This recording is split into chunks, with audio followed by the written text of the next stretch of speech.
Hello everyone, my name is Nidhi Verma. जो chapter हम लोग कर रहे हैं उसका नाम है cell the unit of life. क्या नाम है? Cell the unit of life. Almost चीजें हम लोगों ने इस चैप्टर की कुछ चीजें हैं जो कि कवर कर लिया है, जैसे कि ओवरव्यू देख लिया है सेल का, और सेल वॉल, प्रोकैरियोटिक सेल पढ़ लिया है, सेल मेम्ब्रेन, सेल वॉल, ये सारी चीजें हम लोगों ने कवर कर लिया। यूकैरियोटिक सेल की बेसिक्स पढ़ लिया है। जो आज हम लोग को पढ़ना है वो हम लोगों को पढ़ना है इंडो मेम्ब्रेन सिस्टम क्या होता है और इसमें कौन कौन से ऑर्गेनेल्स हैं, और साथ ही साथ हर एक ऑर्गेनेल का पूरा डिटेल में हम लोग जाएंगे। ठीक है, तो एक बात को समझो, कोई भी चीज, कोई भी ऑर्गेनेल पढ़ने से पहले एक बात को समझो कि उसे इंडो मेम्ब्रेन सिस्टम में रखा क्यों जा रहा है। कुछ ऑर्गेनेल्स को ही इंडो मेम्ब्रेन सिस्टम में क्यों रखा गया है, सारे ऑर्गेनेल्स को क्यों नहीं रखा गया है। सबसे जो बेसिक सी बात है वो ये है कि मान लो ये कोई यूकैरियोटिक सेल है, ये यूकैरियोटिक सेल है, यूकैरियोटिक सेल के अंदर सारे अपने मेम्ब्रेन बाउंड ऑर्गेनेल्स आते हैं। अब आप मुझे बताओ कौन से ऐसे मेम्ब्रेन बाउंड ऑर्गेनेल्स हैं, कौन से ऐसे ऑर्गेनेल्स हैं जो कि नॉन मेम्ब्रेन बाउंड ऑर्गेनेल है लेकिन प्रो और यू दोनों में प्रेजेंट है। तो जवाब आना चाहिए राइबोसोम।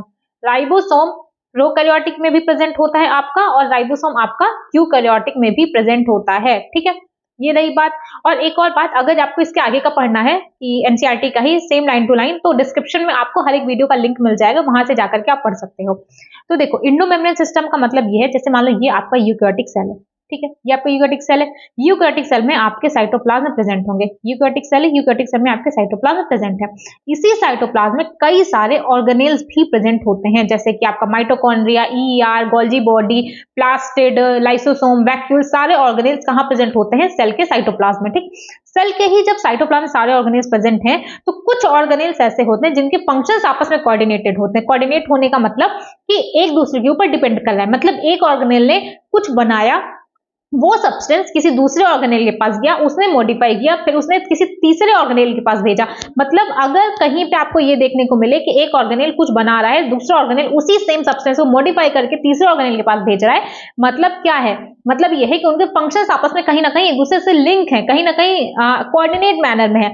इसीलिए कहा जाता है कि जिस भी ऑर्गेनेल का आपस में फंक्शन कोऑर्डिनेटेड होता है उसे इंडो मेम्ब्रेन सिस्टम में रखा जाता है। इंडो मेम्ब्रेन सिस्टम में रखा जाता है, और इंडो मेम्ब्रेन सिस्टम में सिर्फ 4 ऑर्गेनेल्स आएंगे। कौन कौन सा? एक है आपका एंडोप्लाज्मिक रेटिकुलम, दूसरा है आपका गोल्जी बॉडी, तीसरा है आपका लाइसोसोम, और लास्ट है आपका वैक्यूल। ठीक है, यही चारों ऑर्गेनेल्स हैं जो कि आपके इंडो मेम्ब्रेन सिस्टम के अंदर कंसीडर किए जाते हैं। बस ये 4 ऑर्गेनेल्स।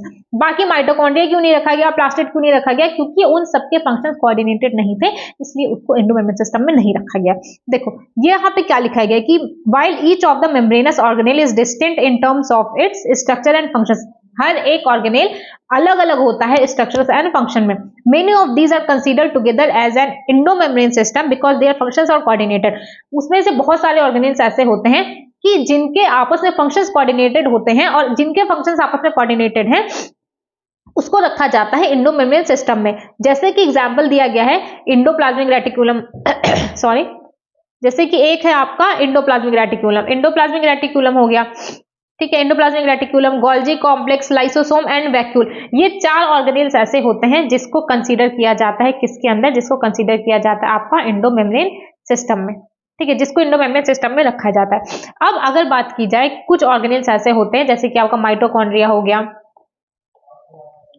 माइटोकॉन्ड्रिया है आपका, क्लोरोप्लास्ट है, पेरोक्सिसोम है, इन सबके फंक्शंस आपस में कोऑर्डिनेटेड नहीं है, इसलिए ये सारे ऑर्गेनेल्स आपके इंडो मेम्ब्रेन सिस्टम के पार्ट नहीं है। यही चीज यहाँ पे लिखी गई है। एक बार फिर से देख लो। देखो, इंडो मेम्ब्रेन सिस्टम में वही सारे ऑर्गेनेल्स हैं जिनके फंक्शंस आपस में कोऑर्डिनेटेड है। कौन कौन से organelle? 4, endoplasmic reticulum, Golgi body, lysosome and vacuole.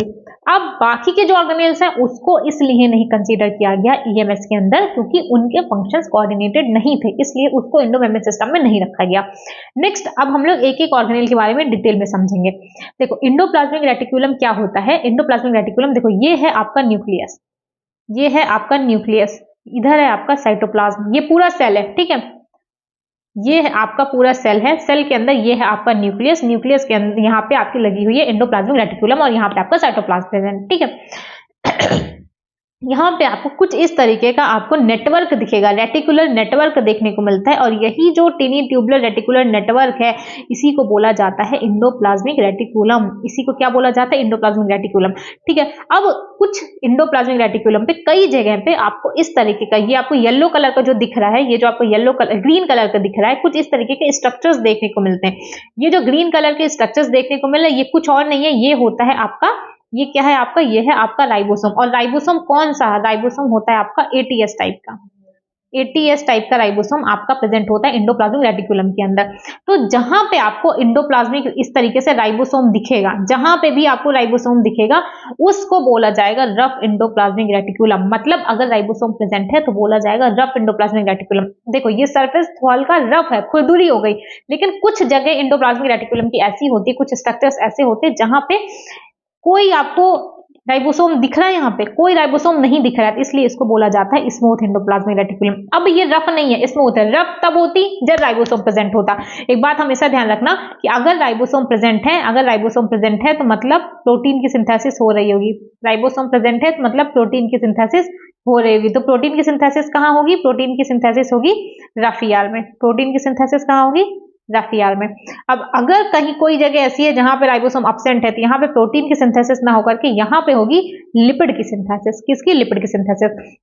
तो दो चीजें हमेशा ध्यान रखना कि एंडोप्लाज्मिक रेटिकुलम में दो parts, rough endoplasmic reticulum, smooth endoplasmic reticulum. Rough वो होगा जहां पे राइबोसोम प्रेजेंट होगा, स्मूथ वो होगा जहां पे राइबोसोम एब्सेंट होगा। राइबोसोम जहां प्रेजेंट होगा वहां पे होगी प्रोटीन की सिंथेसिस, राइबोसोम जहां भी प्रेजेंट होगा वहां होगी प्रोटीन की सिंथेसिस। अब देखो यही जो आपका एंडोप्लाज्मिक रेटिकुलम है वो दो कंपार्टमेंट्स में डिवाइड करता है। ये बाहर साइटोप्लाज्म में प्रेजेंट था, तो जो साइटोप्लाज्म वाला पोर्शन होता है, मतलब जो ये वाला पार्ट है, ये होता है आपका एक्स्ट्रा ल्यूमिनल। ये होता है आपका एक्स्ट्रा ल्यूमिनल। ये है आपका एक्स्ट्रा ल्यूमिनल पार्ट, ठीक है।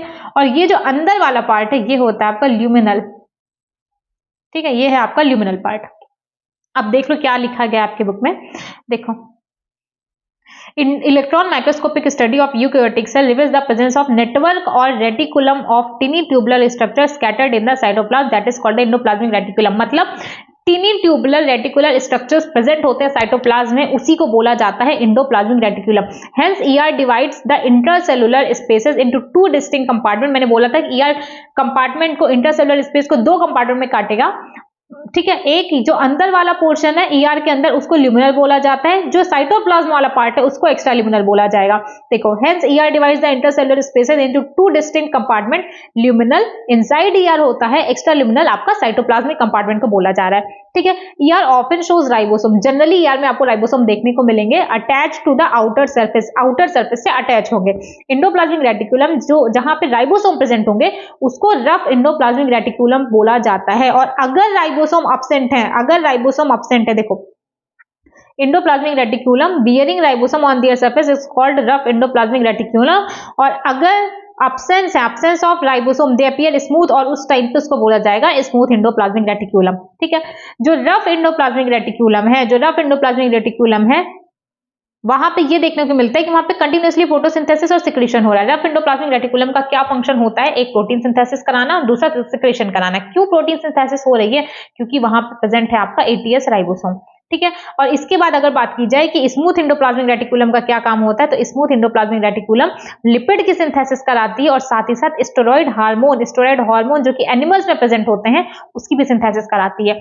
तो एक बात आप समझो, इतने से पैराग्राफ में क्या लिखा है आपको मेरे साथ बोलना चाहिए। इतने से में ये लिखा गया कि देखो जो एंडोप्लाज्मिक रेटिकुलम है टिनी ट्यूबुलर रेटिकुलर स्ट्रक्चर्स है जो कि साइटोप्लाज्म में प्रेजेंट है, करेक्ट। ये हो गई एक बात। दूसरी बात ये है कि जो एंडोप्लाज्मिक रेटिकुलम है वो इंट्रासेलुलर स्पेस को दो पार्ट में बांटा। एक था आपका ल्यूमिनल, दूसरा था एक्स्ट्रा ल्यूमिनल। ल्यूमिनल कौन सा पार्ट है? जो कि ईआर के अंदर का पार्ट है उसको बोला जाता है ल्यूमिनल। जो साइटोप्लाज्म के साइड है उसको बोला गया एक्स्ट्रा ल्यूमिनल। अब एंडोप्लाज्मिक रेटिकुलम में जिस सरफेस पे राइबोसोम प्रेजेंट होगा उसको आरईआर बोला जाता है, ठीक है। और आरईआर का फंक्शन है प्रोटीन की सिंथेसिस और सिक्रीशन। जिस सरफेस पे आपका राइबोसोम एब्सेंट होगा, राइबोसोम एब्सेंट है, इसको बोला जाता है स्मूथ एंडोप्लाज्मिक रेटिकुलम। और यहाँ पे लिपिड की सिंथेसिस होती है और lipid like hormone, steroidal hormone की भी सिंथेसिस कहाँ होती है? स्मूथ एंडोप्लाज्मिक रेटिकुलम में। टोटल ईआर में 4-5 लाइन है, मुझे नहीं लगता है कि आपको दिक्कत होगी यहाँ से। तो देखो यहाँ से हम लोगों ने क्या देखा, यहाँ से हम लोगों ने देखा कि दो चीजें बन गई, एक बना आपका प्रोटीन, एक बना आपका लिपिड। मुझे नहीं पता आपको विजिबल है, देखो एक बना आपका प्रोटीन, एक बना आपका प्रोटीन, ठीक है, और एक बना आपका लिपिड। अब यहां से क्या होता है? अब ये प्रोटीन और लिपिड वेसाइकल्स में होकर के यहां से इधर आते हैं, ठीक है। ये यहां से इधर आ गए, ये होता है सिस फेस। ये सब अभी आगे गोल्जी में पढ़ोगे। ये होता है आपका ट्रांसफेस, ठीक है। तो जब ये यहां से यहां आया, ठीक है, प्रोटीन और लिपिड आ गया। जब ये यहाँ से गोल्जी बॉडी में जाएगा तो गोल्जी बॉडी में ये कन्वर्ट होता है किसके अंदर, ग्लाइकोलिपिड और ग्लाइकोप्रोटीन में। ग्लाइकोलिपिड और ग्लाइकोप्रोटीन में ये आपका कन्वर्ट हो जाएगा, ठीक है। और जब ये ग्लाइकोप्रोटीन और एक्चुअली ग्लाइकोप्रोटीन ग्लाइकोलिपिड कुछ और नहीं है, जब प्रोटीन और लिपिड में कार्बोहाइड्रेट्स अटैच हो जाते हैं तो उस टाइम पे उसको ग्लाइकोलिपिड या ग्लाइकोप्रोटीन बोला जाता है। तो जब ये ग्लाइकोप्रोटीन और ग्लाइकोलिपिड यहाँ पे आ गए, अब ये आपस में कनेक्टेड होते हैं सिस्टर्नी। सिस्टर्नी क्या है, इस तरीके से कुछ स्ट्रक्चर होता है, ठीक है। और सिस्टर्नी के ग्रुप को ही बोला जाता है क्या, सिस्टर्नी के ग्रुप को ही बोला जाता है गोल्जी बॉडी, ठीक है। यही है आपका गोल्जी बॉडी। ये सिस स्पेस होता है, यहाँ पे लिपिड और प्रोटीन आता है, तो यहाँ से ये चीज अंदर जाती है। यहाँ से जब ये गोल्जी बॉडी में जाते हैं, अब ये ग्लाइकोलिपिड ग्लाइकोप्रोटीन है, और ये था सिस स्पेस और ये है ट्रांस स्पेस, ठीक है। यहाँ पे ग्लाइकोलिपिड और ग्लाइकोप्रोटीन या तो सेल के बाहर चला जाएगा, या तो सेल के बाहर चला जाएगा सिक्रीशन के थ्रू, या तो सेल के अंदर यूज कर लिया जाएगा। यही चीज होता है कहाँ पे आपका, यही चीज होता है आपके कहाँ पे, गोल्जी बॉडी में, ठीक है। देखो, Golgi operators first time Camillo Golgi नाम के साइंटिस्ट थे। 1898 में पहली बार इन्होंने गोल्जी बॉडी को ऑब्जर्व किया था। गोल्जी बॉडी का स्ट्रक्चर कैसा था, रेटिकुलर स्ट्रक्चर है, रेटिकुलर स्ट्रक्चर है न्यूक्लियस के पास। एक्चुअली न्यूक्लियस के पास आपका ER होता है, लेकिन यहाँ पे लिख दिया कि न्यूक्लियस के पास होता है। These were later named Golgi bodies after him, मतलब कैमिलो गोल्जी साइंटिस्ट थे, उन्होंने 1898 में रेटिकुलर स्ट्रक्चर्स देखा जिसको नाम दिया Golgi body. They consist of many flat disc like sac और सिस्टर्नी, जिसको सिस्टर्नी, ये जो मैंने बोला यही आपके सिस्टर्नी थे। सिस्टर्नी कैसा है, डिस्क लाइक है, ठीक है। डिस्क लाइक स्ट्रक्चर होता है जिसको सिस्टर्नी बोला जाता है, और सिस्टर्नी का डायमीटर होता है 0.5 to 1 mm, ठीक है। These are stacked parallel to each other. Cisternae के नंबर्स अलग अलग गोल्जी बॉडी में आपको अलग अलग देखने को मिलेगा। Very number of cisternae are present in Golgi complex. Golgi complex में अलग अलग सिस्टर्नी आपको देखने को मिलेंगे, अलग अलग नंबर्स के। The Golgi cisternae are concentrically arranged near the nucleus with the distinct convex cis or forming face. यही ये वाला जो फेस है ना, ये मान लो ER है, ये वाला फेस, सिस वाला फेस ER के साइड होगा, और ट्रांस वाला फेस आपका होगा मेम्ब्रेन के साइड। ट्रांस वाला फेस होगा आपका मेम्ब्रेन के साइड, ठीक है। तो क्या लिखा गया है कि जो नियर द न्यूक्लियस है उधर सिस फेस होगा, और इसी सिस फेस को बोला जाता है सिस फेस, कॉन्वेक्स फेस या फॉर्मिंग फेस, ठीक है। और जो दूसरा फेस होगा मेम्ब्रेन के साइड, उसको बोला जाता है कॉनकेव, ट्रांस या मैच्योरिंग फेस बोला जाता है, दूसरे वाले फेस को, ठीक है। सिस फेस और जो ट्रांस फेस होते हैं ये दोनों आपस में इंटरकनेक्टेड होंगे। देखो, इंटरकनेक्टेड होगा तभी तो जो प्रोटीन और लिपिड ER से गया तभी तो वो ट्रांस फेस से बाहर निकल पाएगा। देखो, जैसे ये है, यहां से ये लिपिड और प्रोटीन अंदर गया, बन गया ग्लाइकोप्रोटीन ग्लाइकोलिपिड। अब इसको अगर यहां से बाहर निकलना ट्रांस फेस से, तो सिस्टर्नी को आपस में इंटरकनेक्टेड तो होना पड़ेगा। इसीलिए बोला जाता है कि जो सिस्टर्नी होता है वो इंटायरली डिफरेंट है। सिस और ट्रांस फेस इंटायरली डिफरेंट होते हैं, बट आपस में इंटरकनेक्टेड होते हैं, इसीलिए बोला जाता है, ठीक है। और नेक्स्ट अगर बात की जाए कि the Golgi operators principally perform the functions of packaging material to be delivered either to the intercellular targets or secreted outside the cell। मतलब देखो, गोल्जी ऑपरेटर्स में पैकेजिंग हो गई किसी ग्लाइकोप्रोटीन और ग्लाइकोलिपिड आपका बन गया ग्लाइकोप्रोटीन में, सॉरी गोल्जी बॉडी के अंदर। अब अगर सेल को जरूरत होगी उसकी, वो सेल में आ जाएगा, अदरवाइज सेल के बाहर सिक्रेट कर दिया जाएगा। वही चीज यहाँ पे लिखी गई है कि जो गोल्जी ऑपरेटर्स प्रिंसिपली परफॉर्म करता है फंक्शन पैकेज। पहले तो वो पैकेजिंग कराएगा, पैकेजिंग कराने के बाद अब कोई भी चीज आप बाहर कब भेजते हो, पहले उसको प्रॉपर जो बनवाना है वो बनवाओगे, उसके बाद उसको पैक करोगे, तब आप बाहर भेजोगे। तो वही लिखा गया कि पहले तो पैकेजिंग कराता है गोल्जी बॉडी, उसके बाद या तो इंटरसेलुलर टारगेट के पास भेजेगा या तो सेल के बाहर सिक्रेट कर दिया जाता है। इसके बाद लिखा गया कि मटेरियल जो भी पैक होंगे वो वेसाइकल्स के फॉर्म में पैक होते हैं। वेसाइकल्स कहाँ फ्यूज होगा, देखो जो एंडोप्लाज्मिक रेटिकुलम, ये एंडोप्लाज्मिक रेटिकुलम के पास जो प्रोटीन और लिपिड था ये किस फॉर्म में आया, ये वेसाइकल्स में ही तो आया। वेसाइकल्स में, वेसाइकल्स कहां आकर के लगा, ट्रांस फेस या फिर सिस फेस, सिस फेस पे लगा ना, सिस फेस जो कि न्यूक्लियस के पास था। तो जब ये सिस फेस पे आके लगेगा, ये यहां से अंदर होते हुए ट्रांस फेस के थ्रू सेल के गोल्जी बॉडी के बाहर चला जाएगा। तो वही चीज यहाँ पे लिखी गई है कि कहां गया, हाँ, materials to be packaged in the form of vesicles from ER। Material जो कि पैक होते हैं वेसाइकल्स के फॉर्म में ER से, वो फ्यूज होते हैं। पहले तो सिस फेस से फ्यूज होंगे और उसके बाद टुवर्ड्स मूव कर जाते हैं टुवर्ड्स मैच्योरिंग फेस, उसके मैच्योरिंग फेस पे चले जाएंगे। यहां से ये बात एक्सप्लेन होती है कि किस तरह से गोल्जी बॉडी हमेशा क्लोज एसोसिएशन में रहता है एंडोप्लाज्मिक रेटिकुलम के। क्योंकि देखो, जो एंडोप्लाज्मिक रेटिकुलम से प्रोटीन और लिपिड बना वो वेसाइकल्स के फॉर्म में पैक हो गया, मतलब गोल गोल आपका पैक हो गया। अब वो जाएगा गोल्जी बॉडी के पास। गोल्जी बॉडी के पास किस फेस पे जाएगा, ऑब्वियस है ना, जो फॉर्मिंग फेस है, जो सिस फेस है, जो जो इंडोप्लाज्मिक रेटिकुलम के पास होगा। तो ER के पास सिस फेस होता है, तो वो वेसाइकल्स जिसके अंदर प्रोटीन और लिपिड है वो सिस फेस पे जाता है और वहां से फिर इंटरकनेक्टेड होती है सिस्टर में, धीरे धीरे धीरे ट्रांसफर होते होते ट्रांसफेस से सेल के बाहर चला जाता है या तो इंटरसेलुलर टारगेट्स के पास चला जाता है। ठीक है, इसके बाद क्या लिखा गया है कि a number of protein synthesised by ribosome on the a number of protein synthesised by ribosome on the endoplasmic reticulum are modified in the system. यहाँ देखो क्या लिखा गया यहाँ पे, जो बहुत सारे प्रोटीन्स थे जो कि राइबोसोम के थ्रू सिंथेसाइज किए गए एंडोप्लाज्मिक रेटिकुलम पे, वो अब गोल्जी अपैरेटस में मॉडिफाई कर दिए गए हैं और अब बन गया है आपका ग्लाइकोप्रोटीन और ग्लाइकोलिपिड। देखो इंडोप्लाज्मिक रेटिकुलम में क्या बना था, इंडोप्लाज्मिक रेटिकुलम में आपका बना प्रोटीन और लिपिड, ठीक है, राइबोसोम की प्रेजेंस से बन गया आपका प्रोटीन, ठीक है, और लिपिड बन गया आपका स्मूथ एंडोप्लाज्मिक रेटिकुलम पे।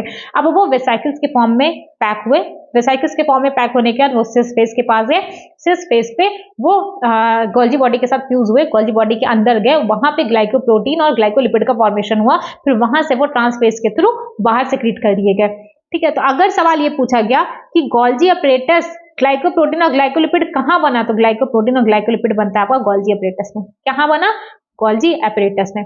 अब अगर लाइसोसोम की बात की जाए तो देखो जब यहां से कोई भी चीज बाहर निकली, जैसे मान लो वेसाइकल्स के फॉर्म में आपका ग्लाइकोप्रोटीन या ग्लाइकोलिपिड निकला बाहर, ठीक है, कई बार क्या होता है कि कुछ वेसाइकल्स ऐसे होते हैं जिसके अंदर कई सारे हाइड्रोलिटिक एंजाइम्स प्रेजेंट होते हैं, मतलब उसी वेसाइकल्स में से किसी वेसाइकल के अंदर कई सारे हाइड्रोलिटिक एंजाइम प्रेजेंट होंगे। जिस वेसाइकल में हाइड्रोलिटिक एंजाइम प्रेजेंट होता है इसी को बोला जाता है lysosome.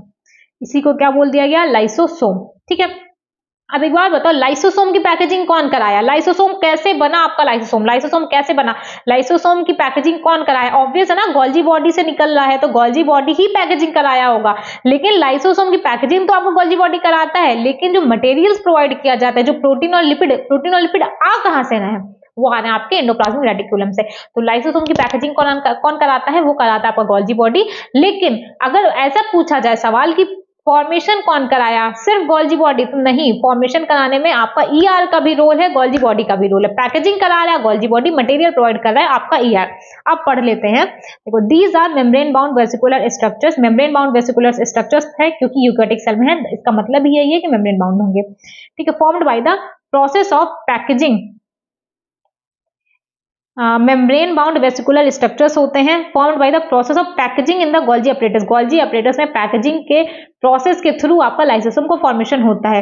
The isolated lysosome vesicles have been found in very rich, बहुत सारे हाइड्रोलिटिक एंजाइम्स प्रेजेंट होते हैं जैसे कि लाइपेज, प्रोटीएज, कार्बोहाइड्रेट्स, जो कि एक्टिव होते हैं, किस पे एक्टिव होते हैं, आपके एसिडिक पीएच पे। एसिडिक पीएच की वैल्यू होती है आपकी 5। ठीक है, ये एंजाइम किसको ब्रेक करेंगे, जैसे मान लो प्रोटीएज है, प्रोटीएज करेगा आपके प्रोटीन को ब्रेक, कार्बोहाइड्रेट्स है, कार्बोहाइड्रेट्स किसको ब्रेक करेगा, कार्बोहाइड्रेट को, और इसके साथ साथ लाइपेज है, लाइपेज लिपिड को ब्रेक करेगा, न्यूक्लियस करता है ब्रेक न्यूक्लिक एसिड को। तो लाइसोसोम में हम लोगों ने क्या क्या पढ़ा, एक तो मेम्ब्रेन बाउंड स्ट्रक्चर है, गोल्जी बॉडी में पैकेजिंग के थ्रू फॉर्मेशन हुआ है, और साथ ही साथ बहुत सारे हाइड्रोलिटिक एंजाइम्स आपके लाइसोसोम में प्रेजेंट होते हैं, और एसिडिक पीएच पे एक्टिव होता है, पीएच होता है 5। एंजाइम्स कौन कौन से हैं, लाइपेज, प्रोटीएज, कार्बोहाइड्रेट्स और न्यूक्लियस। इसी तरीके से और भी बहुत सारे होते हैं, किसको ब्रेक डाउन कर रहे हैं, प्रोटीन को, लिपिड को, न्यूक्लिक एसिड को और कार्बोहाइड्रेट को। इतनी सी बात थी आपकी लाइसोसोम में। इसके बाद आएगा आपका एंडोमेम्ब्रेन सिस्टम का लास्ट ऑर्गेनेल, वो है आपका वैक्यूल। ठीक है, वैक्यूल क्या होता है, वैक्यूल मेम्ब्रेन बाउंड स्पेस है। अब ऑब्वियस है कि यूकैरियोटिक सेल पढ़ रहे हैं तो सब कुछ मेम्ब्रेन बाउंड ही होगा, मेम्ब्रेन बाउंड स्पेस है। मेम्ब्रेन सिंगल मेम्ब्रेन होती है, उसको बोला जाता है टोनोप्लास्ट। मेम्ब्रेन को सिंगल मेम्ब्रेन होती है जिसको बोला जाता है टोनोप्लास्ट। ठीक है, इसके बाद जो नेक्स्ट लाइन लिखी गई है वो ये है कि इट कंटेन्स क्या क्या होता है, वाटर, सैप, एक्सक्रीटरी प्रोडक्ट और अदर मटेरियल्स। जैसे मान लो ये कोई सेल है, ठीक है, ये सेल है,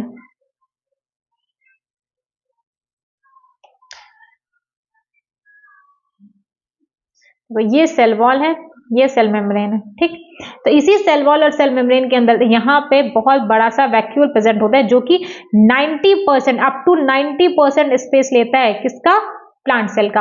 वैक्यूल प्लांट सेल का, हाँ देखो जो आपका वैक्यूल है ना, एक मिनट, हाँ प्लांट सेल में होगा ना वैक्यूल, आपका प्लांट सेल में।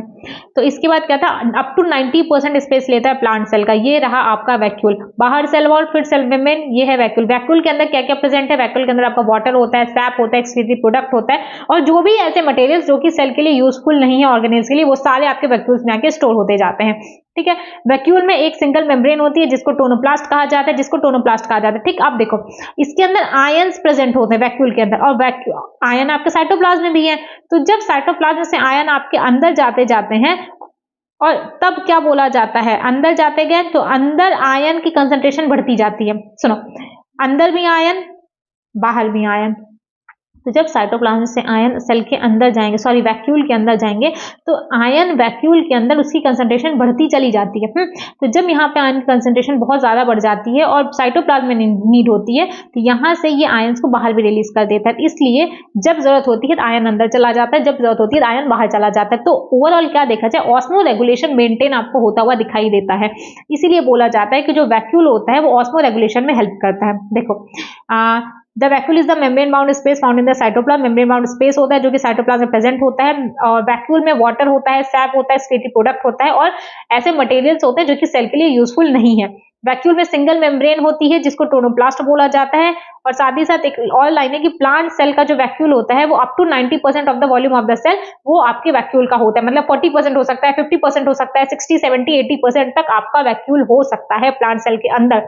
अब इसके बाद आता है in plants the tonoplast facilitate the transport of number of ion. मैंने क्या बोला था कि ये जो मेम्ब्रेन है ये आयन के ट्रांसपोर्ट को फैसिलिटेट करता है। बाहर आयन कम है, देखो जब बाहर साइटोप्लाज्म से आयन अंदर जाता जाएगा तो यहाँ पे आयन कम होता जाएगा, यहाँ पे आयन बढ़ता जाएगा। वैक्यूल के अंदर आयन बढ़ता जाएगा और साइटोप्लाज्म में आयन कम होता जाएगा। मतलब अब जब ट्रांसफर हो रहा है अगेंस्ट कंसंट्रेशन ग्रेडियंट हो रहा है। इसीलिए यहाँ पे लिखा गया है कि tonoplast facilitate the transport of ion, tonoplast facilitate the transport of number of ions and other materials against concentration gradient into the vacuole. मतलब जब कोई भी चीज, कोई भी आयन वैक्यूल के अंदर जा रहा है, वैक्यूल के अंदर जहां पे हायर कंसंट्रेशन है, साइटोप्लाज्म में लोअर कंसंट्रेशन है, तो अब ये कोई भी चीज लो से हाई जाती है तो अगेंस्ट काम करना पड़ता है। हाई टू लो जाएगी तो फ्लो में नीचे चली जाएगी, अलोंग चली जाएगी। बट अगर नीचे से ऊपर जा रही है, लो से हाई जा रही है, तो अगेंस्ट कंसंट्रेशन ग्रेडियंट काम करना पड़ता है।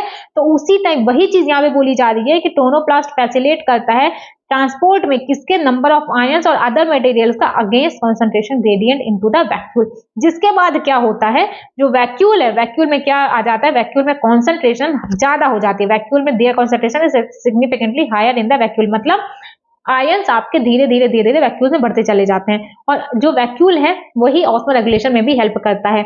आप दो वैक्यूल पढ़ोगे, इसके अलावा एक होगा कॉन्ट्रेक्टाइल वैक्यूल, एक होता है फूड वैक्यूल। कॉन्ट्रेक्टाइल वैक्यूल आप देखोगे अमीबा में, और फूड वैक्यूल मतलब जब फूड को एंगल्फ किया जाता है, बहुत सारे ऐसे पार्टिकल प्रोटेस्ट होते हैं जिसमें आपको फूड वैक्यूल देखने को मिलेगा। और कॉन्ट्रेक्टाइल वैक्यूल क्या था, कॉन्ट्रेक्टाइल वैक्यूल आपका अमीबा में होता है, प्रेजेंट होता है।